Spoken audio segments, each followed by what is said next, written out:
जय श्री गणेश। आज मैं आपको सावन माह के शुक्ल पक्ष की एकादशी की कथा और माध्यम में सुनाने जा रही हूँ। धर्मराज युधिष्ठिर बोले कि हे भगवान, अब आप मुझे श्रावण माह के शुक्ल पक्ष की एकादशी की कथा सुनाइए। इस एकादशी का नाम तथा इस व्रत की विधि क्या है, सो सब कहिए। श्री मधुसूदन बोले कि हे राजन, अब आप शांति पूर्वक सावन माह के शुक्ल पक्ष की एकादशी की कथा सुनिए।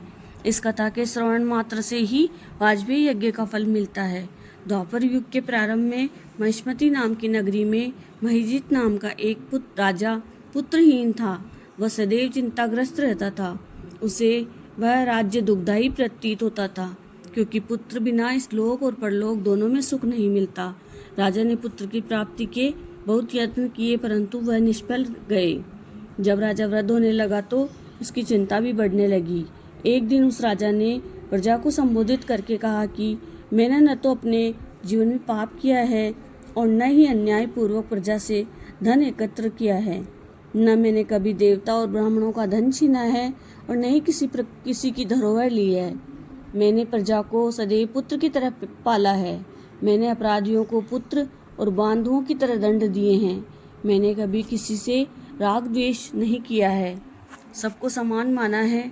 इस प्रकार धर्मयुक्त राज्य करने पर भी मैं इस समय महादुख को पा रहा हूँ। सो इसका क्या कारण है, मेरी कुछ समझ में नहीं आ रहा। राजा महिजीत की इस बात को विचारने के लिए मंत्रीगण आदि वन को गए। वहाँ वन में जाकर उन्होंने बड़े बड़े मुनियों के दर्शन किए। उस स्थान पर वे वयोवृद्ध और धर्म के ज्ञाता महर्षि को यथा योग्य प्रणाम किया और उनके सम्मुख बैठ गए और उनसे विनय करने लगे कि हे देव, हमारे अहोभाग्य कि हमें आपके दर्शन हुए।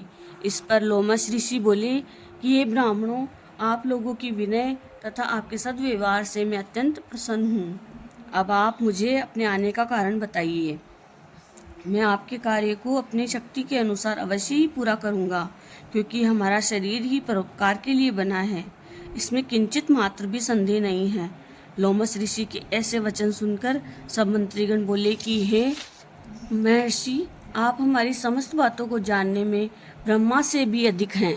महिष्मती नाम की पुरी में एक महिजीत नाम का धर्मात्मा राजा है। वह प्रजा का पुत्र की तरह धर्मानुसार पालन करता है, परंतु फिर भी वह पुत्रहीन है। इससे वह अत्यंत दुखी रहता है। हम लोग उस राजा की प्रजा हैं।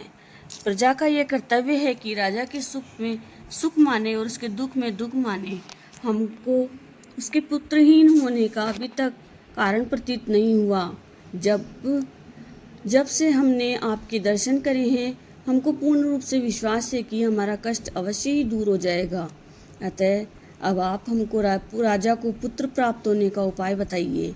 इस पर लोमस ऋषि ने एक क्षण के लिए नेत्र बंद किए और राजा के पूर्व जन्मों का विचार किया। वे विचार करके बोले कि हे ब्राह्मणों, यही राजा पिछले जन्म में अत्यंत निर्धन था और बुरे कर्म किया करता था। ये एक गांव से दूसरे गांव में घूमा करता था। एक दिन ज्येष्ठ माह के शुक्ल पक्ष की द्वादशी के दिन ये 2 दिन से भूखा था।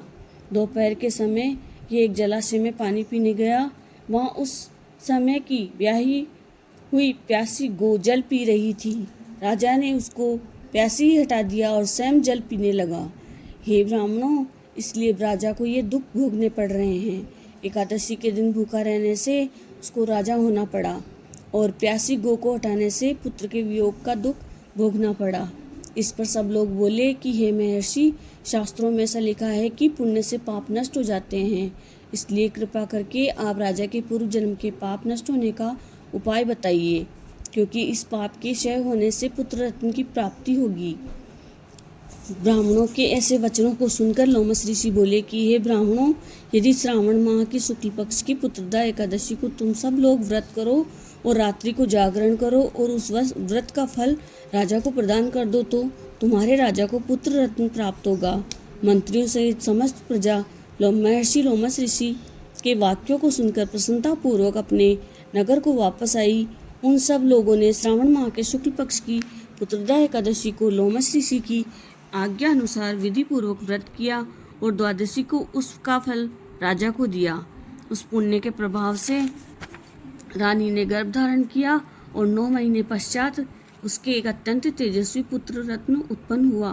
हे राजन, इसलिए इस एकादशी का नाम पुत्रदा एकादशी पड़ा। जो मनुष्य पुत्र रत्न को प्राप्त करना चाहते हैं उन्हें इस एकादशी का विधि पूर्वक व्रत करना चाहिए। इस व्रत के प्रभाव से इस लोक में सुख और परलोक में स्वर्ग मिलता है। जय श्री गणेश।